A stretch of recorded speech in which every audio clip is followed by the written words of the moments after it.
চলে এসেছি বাটুলাঙ্গা। তো এই মন্দিরটা প্রায় 200 থেকে 250 বছরের পুরনো।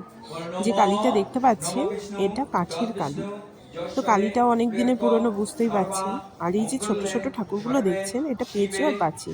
এখানে যাদের বাচ্চা কাচ্চা হয় না তারা অ্যাকচুয়ালি এখানে মানসিক করে মনোবাঞ্ছনা পূর্ণ করে। সে কারণে অনেক শরণার্থী হয়, এখানে আসে ঘুরতে। আর এখানে মানসিক করলে যাদের বাচ্চা কাচ্চা হয় না তাদের অবশ্যই বাচ্চা কাচ্চা হয় বলে প্রথা আছে। আর এখানে না অনেক ওষুধও দেওয়া হয়। এই গাছটাই আসল, যেটা পেঁচো পাঁচি বললাম, ছোট ছোট দুটো ঠাকুরের কথা, এখানেই নাকি থাকতো। আমার বাবারা বলতেন যখন বাবাদের ঠাম্মার সাথে তারা আসতো, তারা নাকি দেখতো এই গাছের তলায় একজন বুড়ি থাকতেন।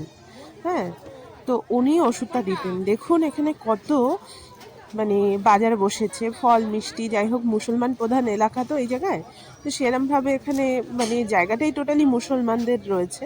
তো তার মাঝখানে এই তীর্থস্থানটা আমাদের কাছে খুব জাগ্রত, একবার এসে দেখতে পারেন। বসিরহাটে